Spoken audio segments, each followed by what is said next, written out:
IVM. There's a quick survey to fill out on ivmpodcast.com/survey. It lets us know a little bit more about who's listening to us. And you know what? We're going to do a few prizes. So, we'll do a random drawing of maybe 10 people and we'll send you all some swag.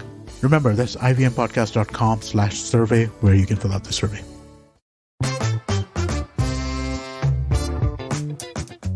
Welcome to Think Fast, where we will talk only about Ranbir and Alia this week. That's the only thing I am obsessed about, and that's the only thing I want to talk about. Look at those photographs. Look at that balcony. This is the weekly episode of balconies in Bombay and why that has become such a thing now. How has your week been, Suchita?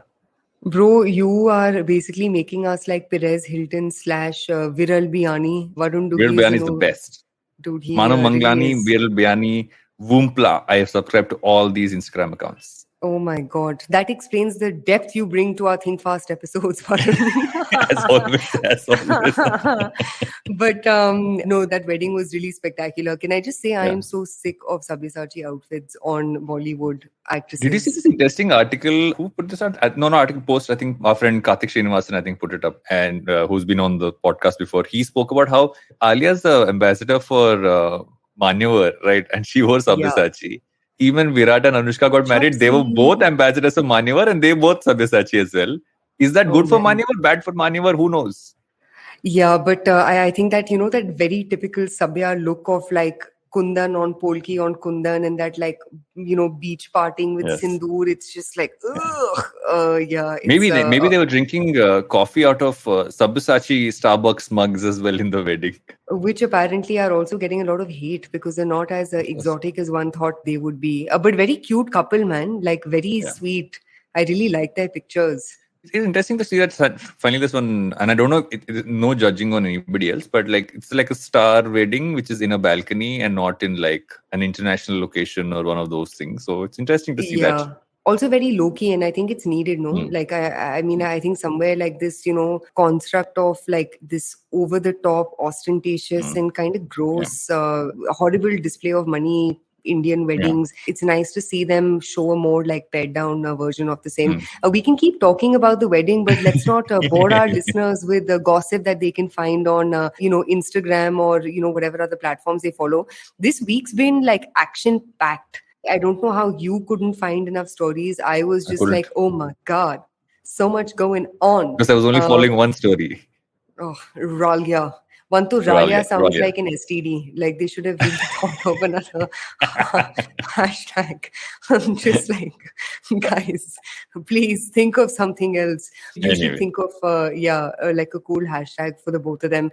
So Ranbir Kapoor is off the market and there are many women, myself included, heartbroken what a heartthrob he was. But there are a couple of other things that are going off the market soon, man. Apparently Wakefit and Homelane are quote-unquote in talks for a merger as reported by VC Circle, which sounds totally believable and actually would honestly also make a lot of sense given one is eating one pie of the market through home services and the other one obviously through mattresses, and both of them have been experimenting a little bit with marketplace for home and kitchen goods. So again, lots of action in the home and kitchen space. Mr. Varun Dhawan has invested in Cure Foods. Did you see that?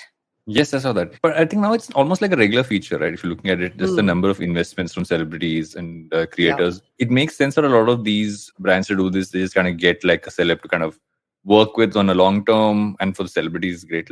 They get to kind of create wealth for themselves in many different ways. Yeah. Also, I think fits into what, his whole fitness mantra, all that stuff out there. Although Varun Dhawan is not necessarily the epitome of fitness. I just kind of feels a little young Salman Khan for this decade kind of a scenario. But as always, investigations galore have been going on. Now Xiaomi and I didn't realize Manu Jain had left. I kind of felt like he was still in transition. I didn't realize he had left and now the investigation's happening. Oh, he's left? Damn. Supposedly, it's a former Xiaomi head Manu Jain. And I was like, 1 second, he's left. I thought he was still around or I thought he evolved to a slightly more global role. But again, I might be wrong here. But there seem to be investigations everywhere because even Ankiti Bose, one sort of heralded CEO of Zilingo, which is a B2B marketplace based out of Singapore. Even there's been a lot of trouble brewing there with, members stepping out of boards, and she's apparently, been put on some leave of sorts, and there's some investigation happening over Shailendra there Singh as has well. left the board and somebody else has joined the board from Sequoia.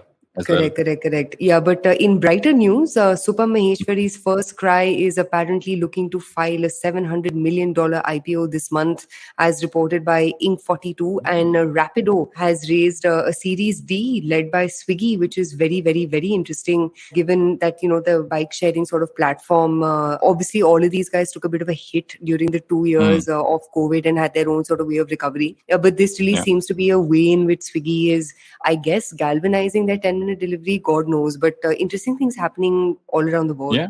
Yeah, and we're getting into a bunch of those this week. I'm going to tap into my second most favorite thing this week that I've been obsessing over, which is everything Twitter and Elon Musk. It's like watching an episode of Billions, except this is real life, or rather a season of Billions which happened in a week. So there are lots of interesting things happened here. It's like watching a white boy version of like Ashneer Grover and Bharat Pay, basically. Except not like shots really aren't though. fired. I think there's a lot more happening there. There's a lot more happening with Elon. There's always a lot more happening there, and I've actually found a few interesting pieces in this whole puzzle, and maybe why he's doing this or what he might do with Twitter.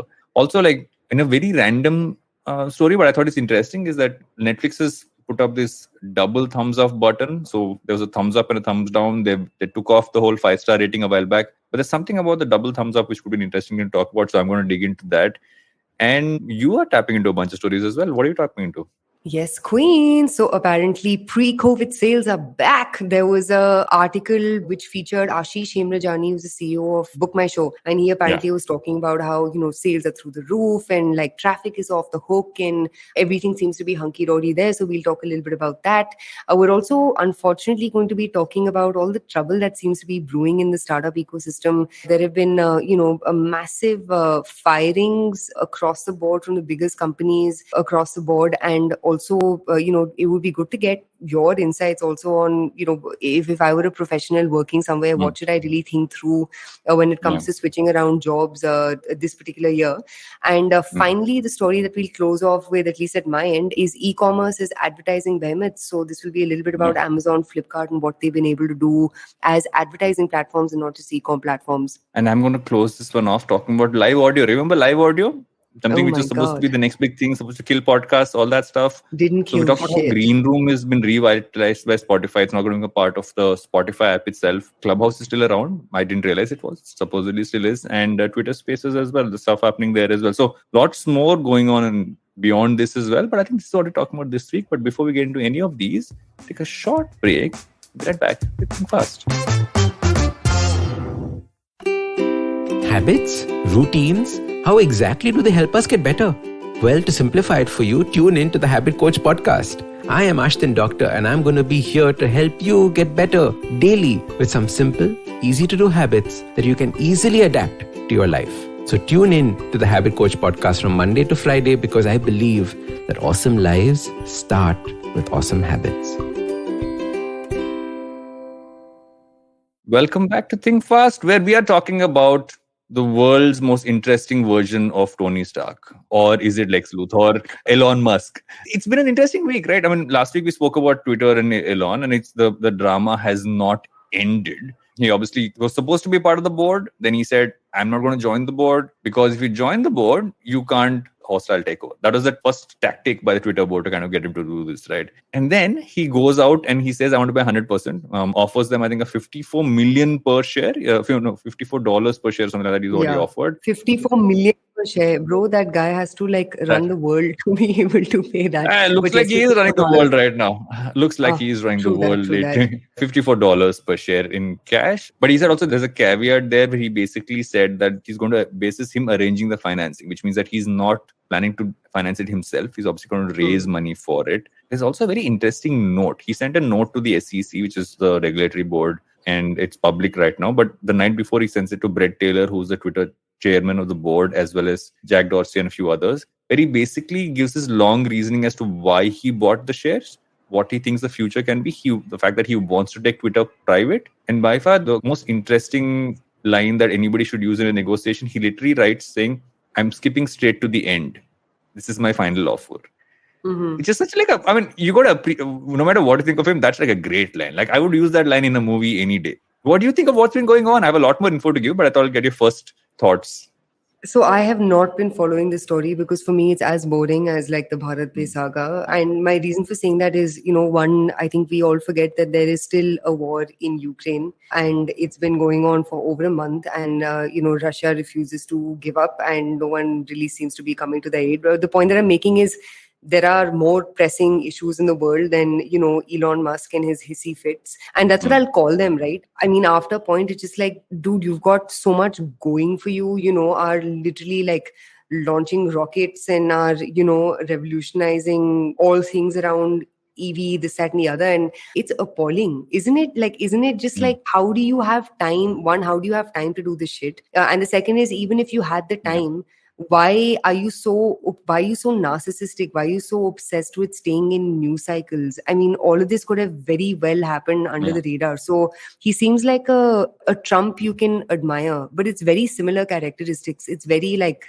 I need to stay in the news. I don't know. I didn't it's throwing me off a bit, man. So the thing with him is, and there are two narratives going on online, and I think that's an interesting one to look at. One narrative, exactly like what you said, he's the guy who should really be focusing on getting us to Mars, solving the whole autonomous car problem.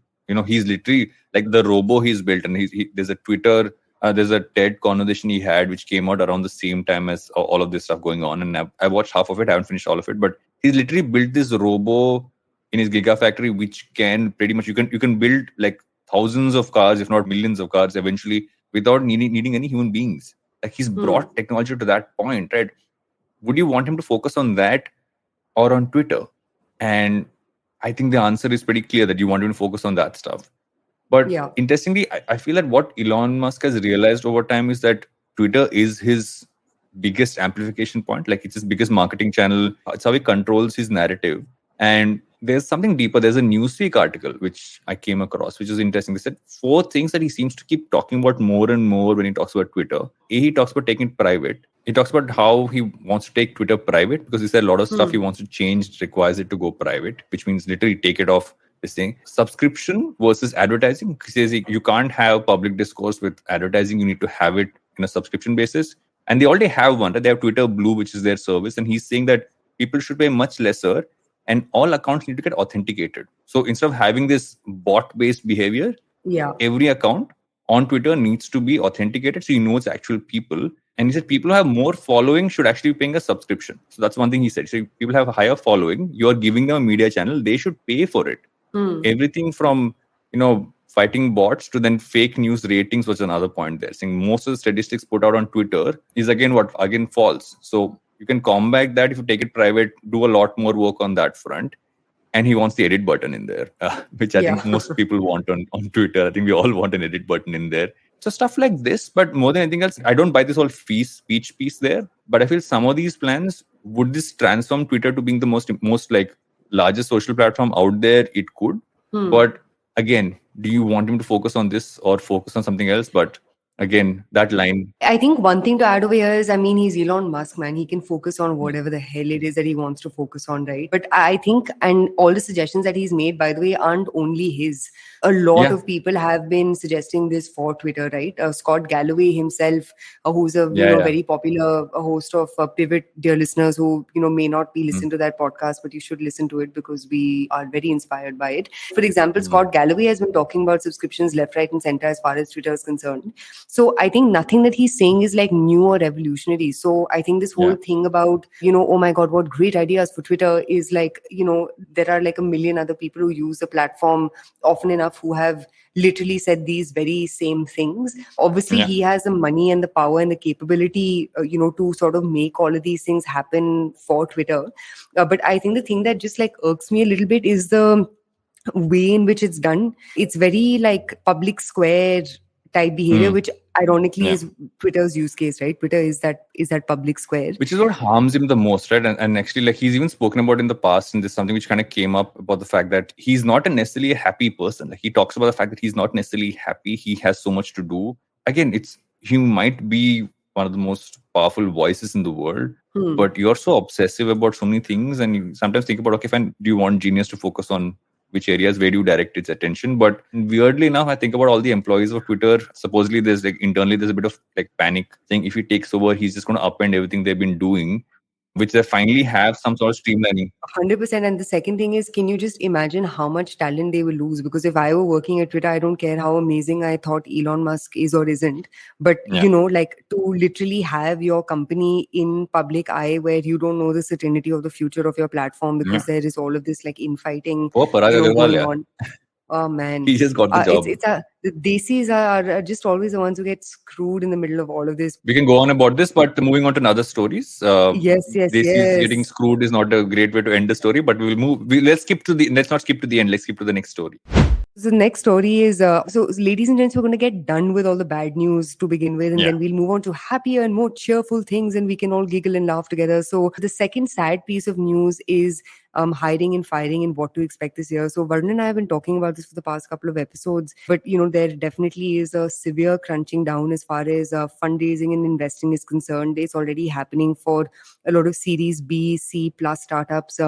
Seed is still active, but your series A to B, B to C, that's really where things are sort of falling apart. And obviously one consequence of the psychoticness that happened in the latter half of last year, where companies were throwing stupid amounts of money at talent to pull them in, is of course a bloodbath that we see happening now, right? Where everyone from Misho to Unacademy to Falenco, Trell, OK Credit, Lido, whatever they call themselves, everyone's sort of been cutting hundreds and hundreds of folks off of their payrolls. Obviously, just to add over here, cutting business lines is a fairly normal business decision that every single startup has made. Even the likes of Google, which are at seriously large scales, also make decisions of cutting out verticals, trimming the fat as they go along.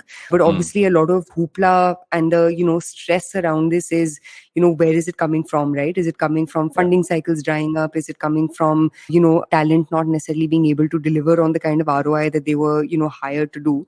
So let me ask you this, Varun, if you had to give a piece of advice to someone who maybe is pretty happy at their job but is tempted to look out and see if there are more greener pastures that exist, what would you say, all things considered?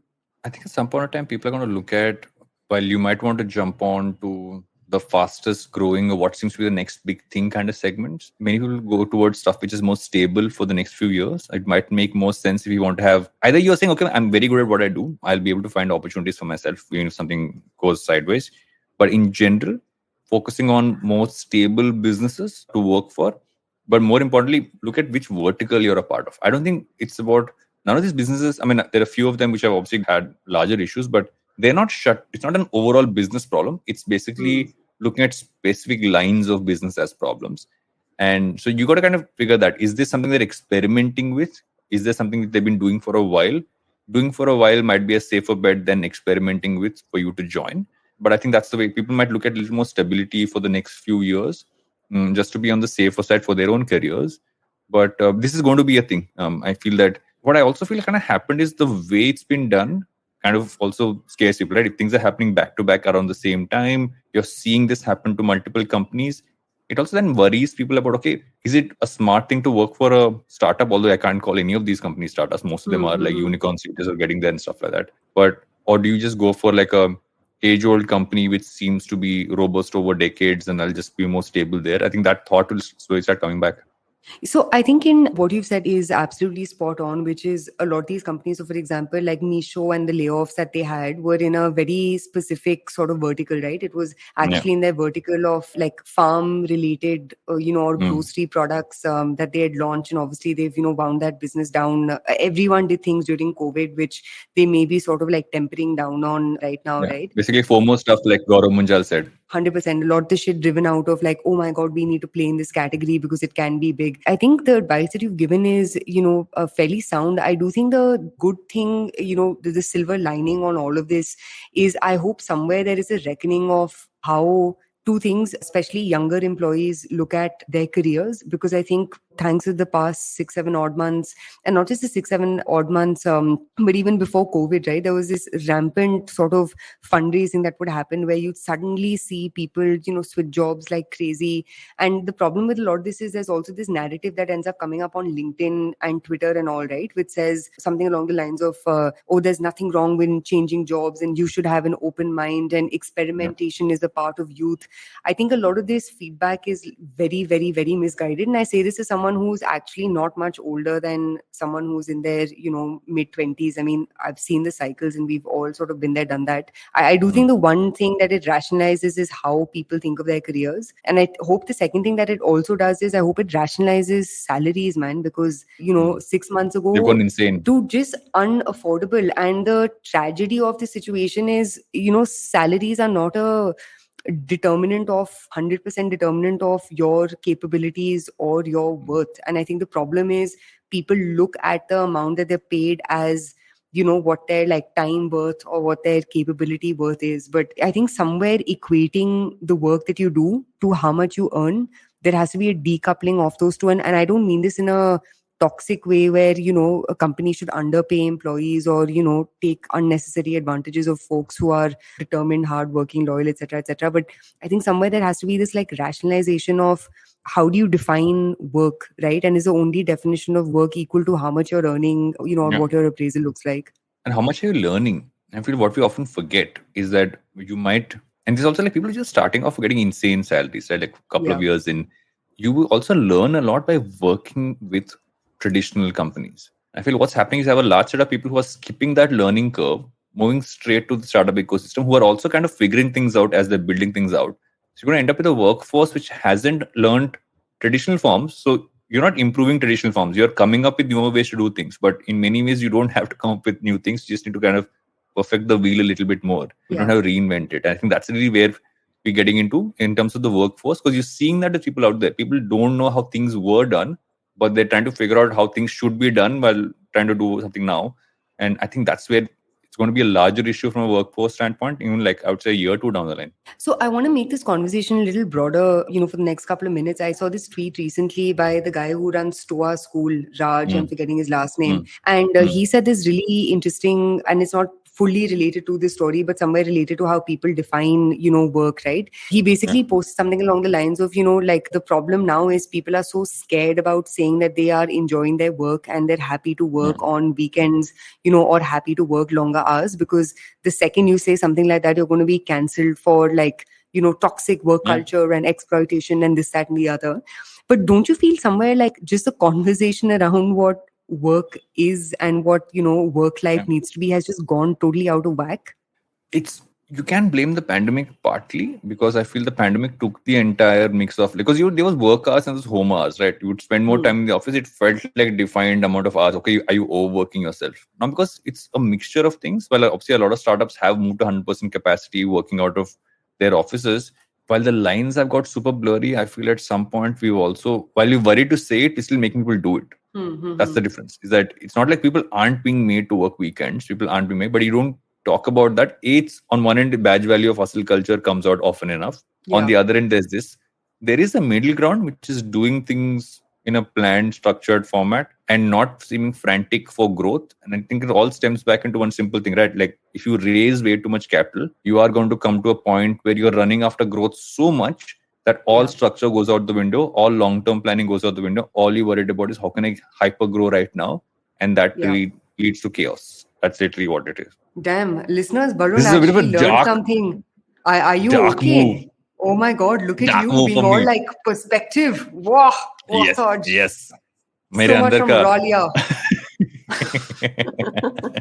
No, I was having a chat with someone. This weirdly came from Twitter when somebody actually put up saying, because the number of, I forgot who tweeted, I think Manish Pandey tweeted it saying, how many new age media companies are you meeting where people don't respond to emails on time, seem to have a lack of a work ethic and a bunch of stuff there. Why do you think that happens? And I said, mainly because they haven't learned. Like all of us worked in traditional companies. We hated most of what it was. So we said, let's do it better. And I said, who haven't worked in those companies. And now they're like, there is no structure. That's the problem. Using Notion is not structure. So I'm like ranting here, but using Notion is not structure. Notion is complicated for no reason. Oh my God, guys, we have successfully made Varun say the F word today. It's not me. It came from him. This is what Jobs does. But in any case, your story next, sir. Oh, yes, sorry. My Notion. It's a slightly happier story. I will go more away from my rantiness right now.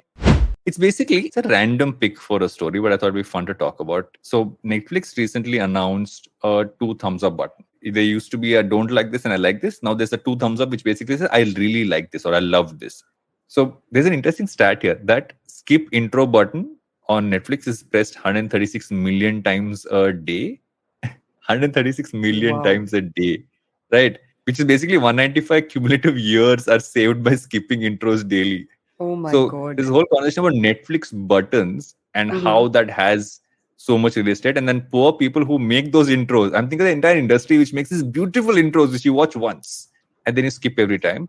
But more than, I'm going beyond that number, which kind of blew my mind when I saw it for the first time. The simple fact that this whole difference between like and love is a great way to replace the 5-star rating, because if you get a 5-star rating, you realize you feel bad. You never do a 0, you always do a 3. So you Yeah. never really get the right picture. Here it's like and love. I think that's an easier choice. What do you think? So I find this world super, super, super fascinating, because obviously it's very close to, what like we think and how we operate as a platform, right? Because I think a lot of the future of how people communicate, wouldn't just be in your typical rating system of like 1 to 5 or 0 to 5 or 0 to 10. I think more than just, getting a reaction out of people, sometimes it is looking at like more tacit hints that come from users, right? So, and Netflix also does this very well, where I haven't rated a show ever, but then they have this matching index, right? Where they'll say, okay, if you like this, there's a 98% chance that you will also like, why. And also Netflix, they're more publicly, a lot of their, PR is around like their culture and this, that, and the other. There are very, very, very strong data engines that, sort of underlie how Netflix operates, right? So I remember I was talking to someone about this. I don't know if this is like, public information or whatever, but for instance, they will sort of monitor how much time a particular user is spending on like a genre or a title, and accordingly, take a call on programming, categories of programming, so on and so forth. So I think this move is interesting, but more than Netflix's buttons or lack thereof, I think the greater conversation over here is how, like, you don't have to get consumers to like literally click on something or tap on something or declare their preference. So much of it can be gauged just by seeing where are consumers spending their time, what is the drop off, what's the trigger that makes them switch from one genre to the other. And all of this can be done without asking the consumer, but just by, watching how a consumer interacts with your product or your platform. I think what's also interesting is that they were actually asked, are you going to do a 2 thumbs down button as well? And they said maybe not sometime soon. What would you give a 2 thumbs give down to a few series? Like which ones? Bridgerton On season Netflix? 2. I didn't finish season 1 also, so I'm like, I'm not necessarily the audience. But what did I give 2 thumbs down to, which I saw recently, which I did not like? Actually, I'm not like a hater in general, so I don't think I would hate anything except for Sacred Games season 2. I would give it a double thumbs down. Yes. Yeah. After that great season 1, I'm like, yeah, that's the only one I would give. I don't know what they were smoking, if that was the reason. But anyway, I'm in a bit of a mood today, aren't I? You really are. Look at you being all cheery. Wow, Varun is a changed man. Is this vitamin C I'm drinking, or is there something in this vitamin C? I don't know. But for people who are watching the video version of he says he's drinking vitamin C, but we know what he's actually consuming, ladies and gents. And for that, listen to any of the jokes I've made in the past 5-6 episodes. Yes. But getting back to your story. Yeah. I have a question. Do you skip the intro always, or do you sometimes watch a show and like the intro enough that you want to see it? I usually always skip the intro. And I feel very bad while doing it, because I'm just like, there are a lot of people that put a lot of work into this, but like I am, congratulations, guys. So think about Game of Thrones. I think the only show which I used to actually watch the intro, because the thing with the Game of Thrones intro was it would change basis which houses the story was going to revolve around in that episode.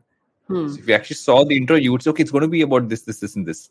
That's the only intro I has to watch, because it actually connected to something which happened in the show. So maybe a little tactic people should use more. But some titles are so great. Like, I just love some of the title sequences. I can go on and on. But again, I can geek out on these things a lot. But before I geek out more on this, what is your next story? Or do we need to take a break right now? We need to take a break. Maybe we should take a break right. We'll take a break right now, and I will calm my thoughts and drink some more vitamin C, and be right back with Think Fast. Do you wonder why China does the things that it does? Or want to know how we could improve online privacy? Or perhaps you're thinking about how we can kickstart India's economy. If you'd like to search for the answers to such questions, check out All Things Policy, a daily public policy podcast that covers everything from employment figures to aircraft carriers. Tune in from Monday to Friday for new episodes and fresh takes. Welcome back to Think Fast. Where, Suchita, what do you have for us next after my scintillating outburst after having vitamin C last segment? Is it vitamin C or is it Gaumutra? Be honest. Kaumutra's got a nice kick to it, though. Have you ever had it? I've had it. Yuck, bro. Sick. It's a little tangy. Kacha hai thoda sa, halka sa Oh kacha. my God. वो घास खा खा के यही होता है, bro. Yeah. But in any What is it called? case, Vintage cherry oak aged Kaumutra. oh my God. Okay, guys, before we discuss our users talking about cow urine, see, everyone's getting into the mood now. We're like waking up and like getting all happy. So, guys, my next story is pre-COVID sales are back. And I'm just going to kick off with a couple of data points over here, which is Book My Show recently released some amount of information on what their comeback has been. And apparently, the company recorded its highest ever monthly ticketing sales in March of 2022 on the back of theater releases, obviously the IPL and other live events. They apparently also recorded their highest monthly active user count at 70 million, more than pre-COVID times, and its highest ever traffic and consumption demand, with about 250 million customer visits per month over the past couple of months. So obviously Book My Show went through very, very, very turbulent times through COVID, and understandably so, given their business was all about online to offline, but seem to have really made a comeback, man. Are you seeing people throng the streets? Yeah. People are out and about. I've been to a few malls recently. Malls have been full. New stores opening up. I've literally seen like a bunch of new stores open up near home as well in recent times. So there's a lot more of that happening. I still don't know, and that's a stat I'd love to know, is how much are people just getting out and how much are people actually buying? Because while you're saying sales are there, and that's why if sales are back, I want to understand which segments they're at. Because I've gone to like, let's say, a clothing store or gone to some of those, and some feel like there's a constraint of the amount of options you have and kind of then leave the store and buy stuff online on the way back home. But I might be a minority on that front. Yeah, it's interesting you say that, because I was talking to a couple of my friends who are in, who are in retail and run brands who majorly focus on offline.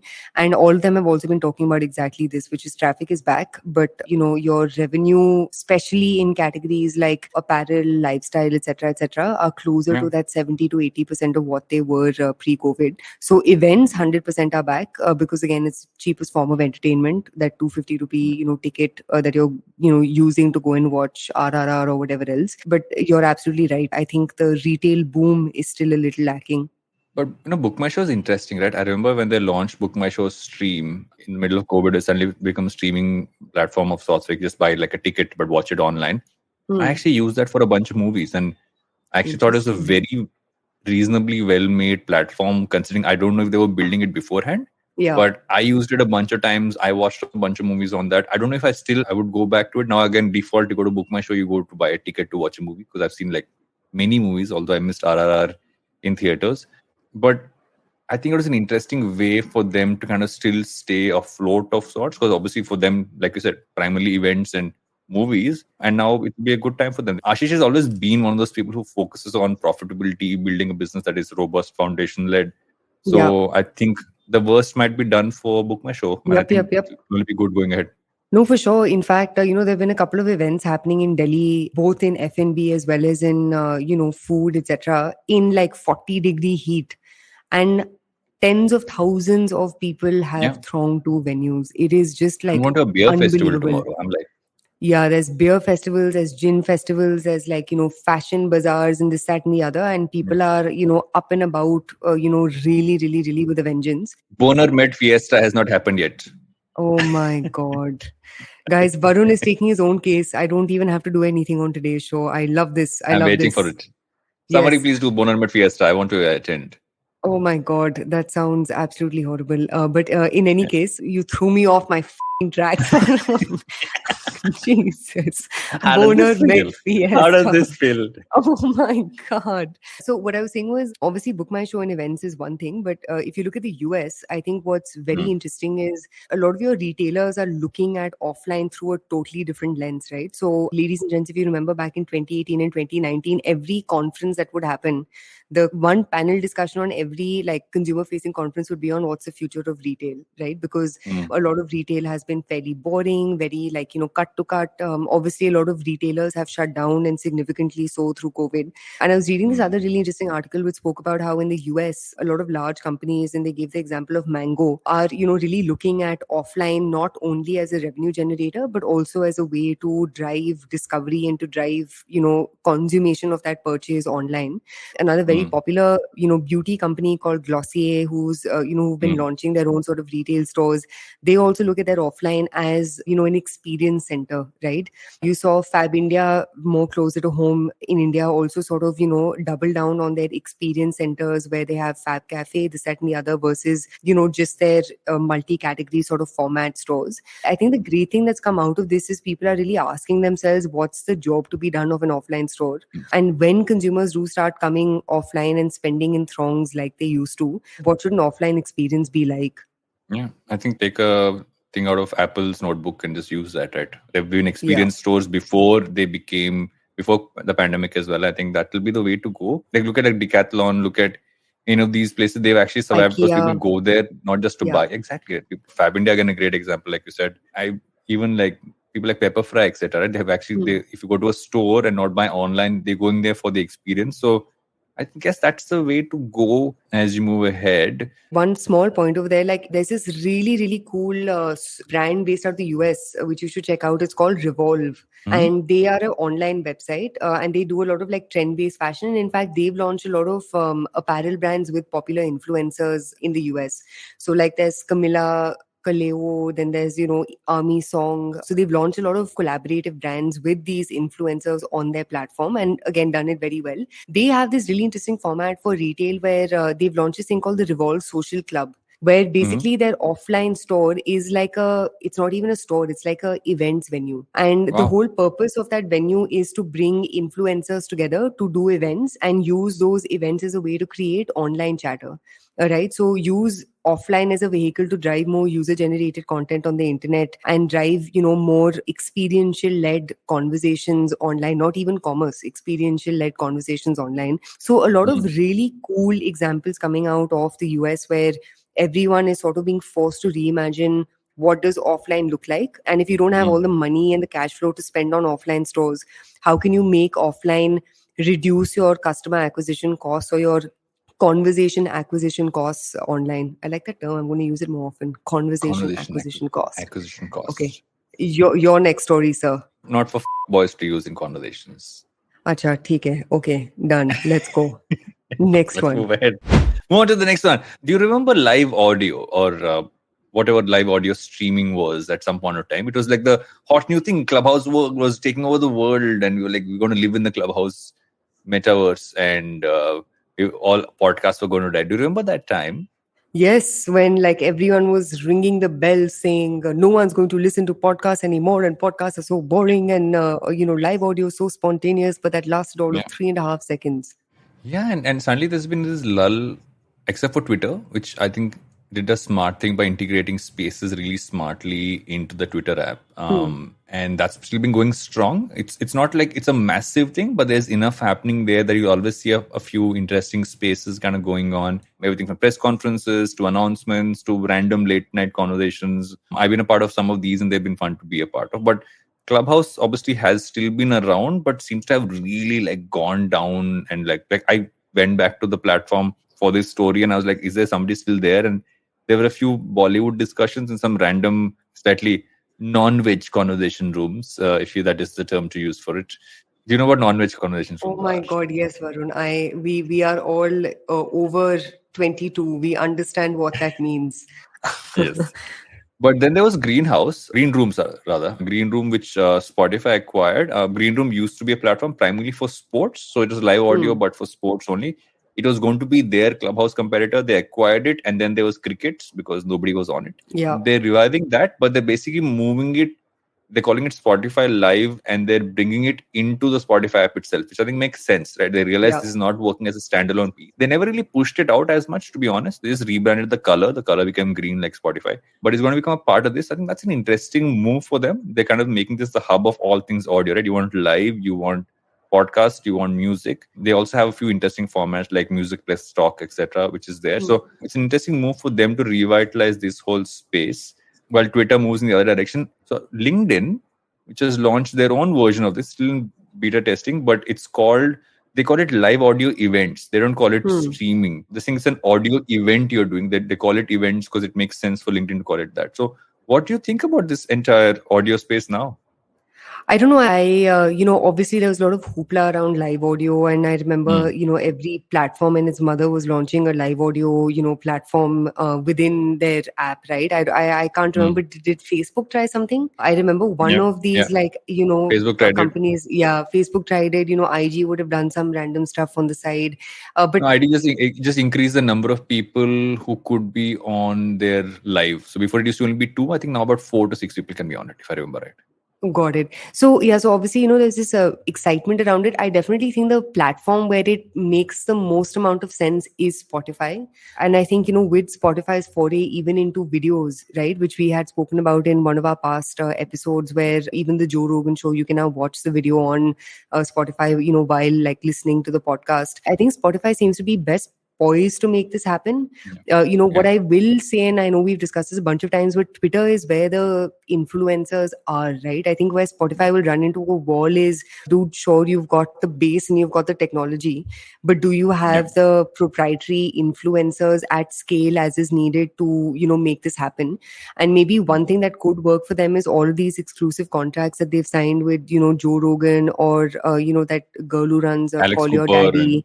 Alex Cooper and all these other guys. Apparently like Meghan Markle and Prince Harry also have some exclusive deal with Spotify, as do the Obamas. So I think what could be interesting for them is if they can get some of these high decibel content creators to, create some traction around these lives. I can imagine Joe Rogan actually being pretty fantastic for this initiative and endeavor, of theirs.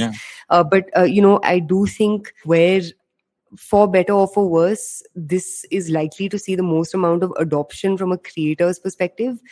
I think will end up being a mix of like Twitter and maybe to some extent LinkedIn, right? LinkedIn, I don't see adoption from consumers.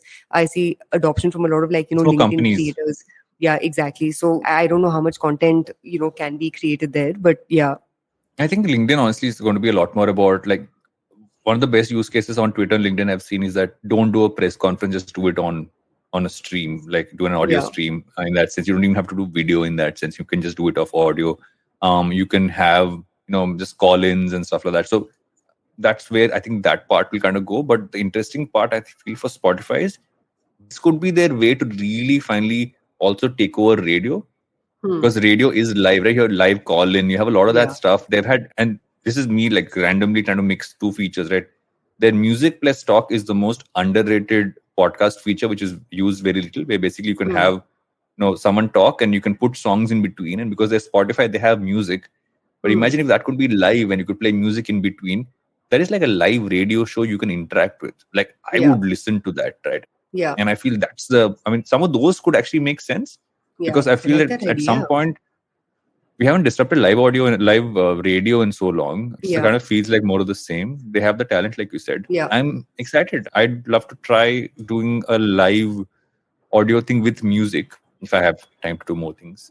But I think what will be interesting is that there's also one more news to Spotify. They acquired a bunch of podcast measurement firms. They acquired Chartable, and I forget the other company they acquired. So they've done that as well. So there's been a lot of action from Spotify in terms of acquisitions, integrations, but at some point, they need to make all of this kind of work together because, at some point, they're still doubling down a lot more on audio, and the video part of their podcast platform still has a very few podcasts. So they seem to be going in that direction, considering YouTube's on its way. Yeah.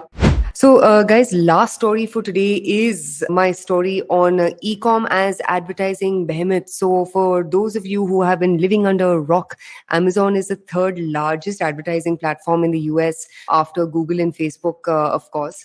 And even in India, in fact, you're seeing the likes of Flipkart and Amazon collectively being able to deliver on advertising revenue as high as, close to about 4,000 crores in FY 2021.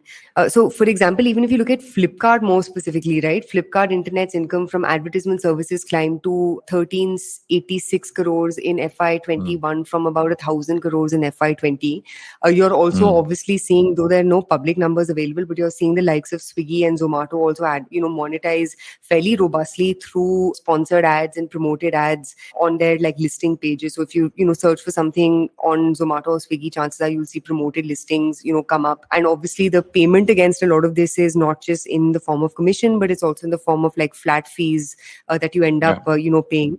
I saw this very interesting tweet yesterday about how Meesho in fact is also being able to, as per some senior executives and the source being the Ken, they are being able to break even per order, not based on commission that they're making on that order, but based on advertising fees that they're taking from merchants. So again, all of this has been reported. What the actual facts are, no one is fully sure with respect to Meesho's case. But I think what's obviously fascinating is, the world of advertising has always looked at one and only one benchmark, right? Which is what your monthly active users and what your daily active users and what percentage of them will I be able to engage and interact with. And of course, the lens that e-com brings is it brings the whole aspect of performance marketing, which has been like the poster child of all things digital, right? So why digital and why not, print or radio? Because it can be measured, you can track, blah, blah, bullshit. And obviously you see the culmination of this come in e-commerce. So I have a question for you as someone who's been in advertising for so long, given that you're turning 40 now in 3 months. Yes, 4 months. 4 months. So, when you see where clients are spending money, what is the use case of e-com platforms, and would you classify them spending money on e-com platforms as advertising or as, cost of sales? It's a mixture, to be honest, that those lines have blurred. Now, most agencies are looking at commerce as being, and I don't think most of us have stopped calling it e-com. We just call it commerce because at some point you have to look at modern trade, which is what's happening in physical stores, but also have to look at what's happening on e-com. And the merging of the two is what we're kind of looking at, saying how can you track that. So if you look at ad agencies as ad networks, one of the biggest investments has been into everything from CX and commerce.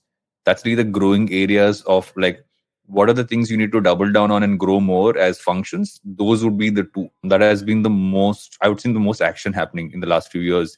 Because everything is tech driven now in the advertising business, right? We're looking at these as specific numbers. We're creating content for that. So the more and more this happens, clients are looking at this from a very hybrid standpoint. Depends on the brand though.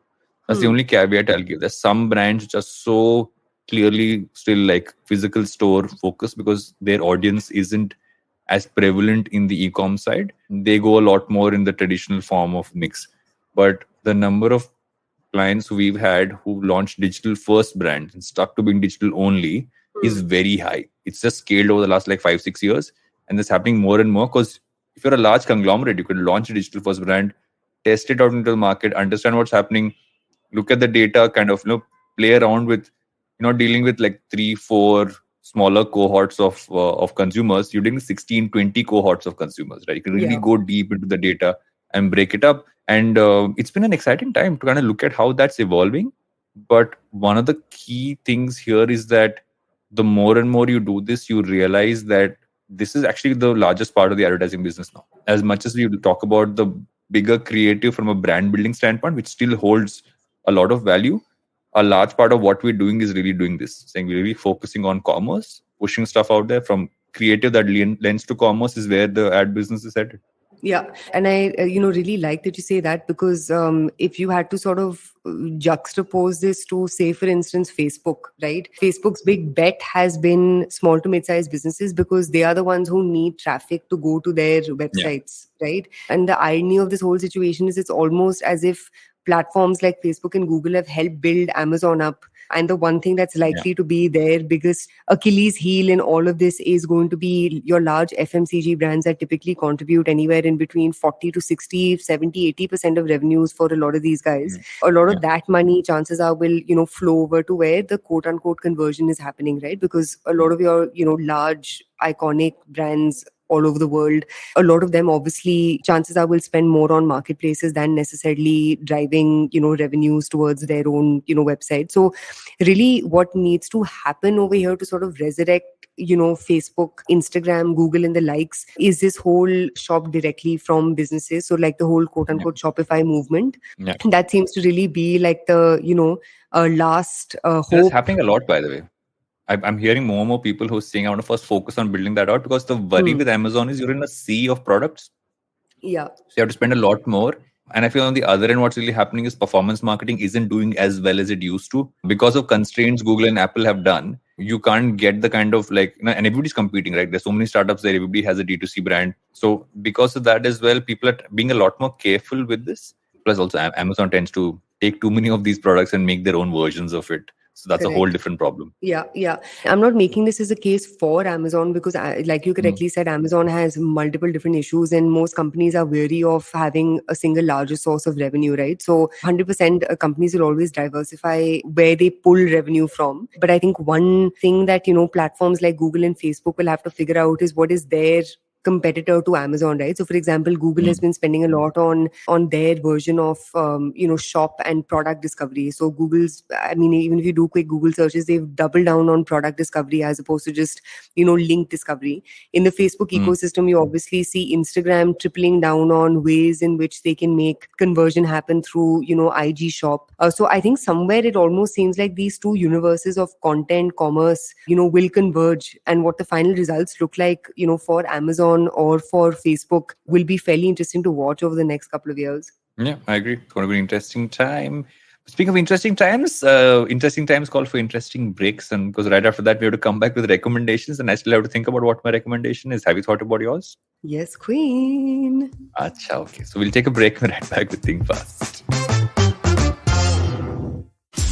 Namaste, this is Cyrus Brocha. I am part of the government cancel culture program to remove rubbish off all the different streams available. So what we have is all the collected rubbish we put together on our show. It's called Cyrus Says. It's on IVM Podcasts. You have to watch it and listen to it. It's on our app. It's on our website. It's on the YouTube channel. It's on Facebook. There are many different ways. Don't bother me and ask me how. You have to find out. We talk to different personalities. Many of them are known. Some are just people we meet downstairs and invite them up for chai. But the point is, it's fun and it's very therapeutic. So please join in and listen to Cyrus Says. Welcome back to Think Fast, where I have no idea what my recommendation is. So I'm still thinking, what is yours? So guys, I have two recommendations. One is Amy Schumer's show called Life in Beth. I think it's absolutely fantastic. It's this very melancholic memoir of sorts. I think partly inspired by her life, but very I won't say dark, that's the wrong word, but it's very different to what you would typically expect of Amy Schumer, but masterclass writing and just a really lovely series. So Life in Beth, and I've already recommended these guys, but I will, for those of you who haven't seen The Dropout, please watch The Dropout. Amanda Seyfried in it is class act, and I hope she gets that Emmy that she very, very, very well deserves. Do you listen to My First Million, the podcast? No. So that would be my recommendation for this week. It's been around for a while. Basically, Shan Puri and Sampar hosted just basically both of them doing this. Initially just started as a fun thing over Zoom and it's become a podcast. But some great insights on just how specific things in the business market are evolving. They did an entire 40-minute rundown on the Elon thing. That's where I got a lot of the info which I got from. And they'll even do interesting takes on they did creator-led brands, but they didn't pick just your regular creators. They said, how has a Dwayne Johnson built it? How has a Ryan Reynolds built it? How has someone else at a different scale built it? So great podcast. It's on YouTube and on all audio platforms, but I watch it on YouTube. It's a lot of fun. Catch up. So My First Million is my recommendation. Lovely. And with that? And I think that is it. Under 60 minutes. Right under 60 minutes. And right just in time for me to head for Bonomed Fiesta. Oh my God. I appreciate you taking your own case. I am a loner without a boner. Oh my God, Varun, your wife is going to slap you after this. Guys, we need to make a clip of this and send it to Pooja. This is what happens when I get close to 40. Midlife crisis. It does. Time. Oh my God. Okay. Toodles, okay, guys. Toodles. Hey, everybody. It's been another great week on the IVM Podcast Network. On The Habit Coach, we've hit our 700th episode. That's 700. Public speaker and professional development guide Tonya Lyon speaks to Ashton about how mindfulness and stillness can be transformative. On Ek Chuski Finance, Priyanka has an interesting story which urges women to take charge of their personal finances. On Pulyabazi, Pranay and Saurav debate whether prohibition is an effective policy when it comes to curbing alcohol consumption. On Audio Gyan, Kedar speaks to Hemant Jha. He is the founder of Honest Structures and they discuss designing aesthetically enticing products. And on Marathi Khidki Tun, the Deshmukhs introduce us to some lesser-known heroes that are working towards the betterment of society. Do follow us on social media. We're IVM Podcasts on Twitter, Facebook, Instagram, and LinkedIn. And remember, if you enjoyed this show or any of our other shows for that matter, do please tell a friend.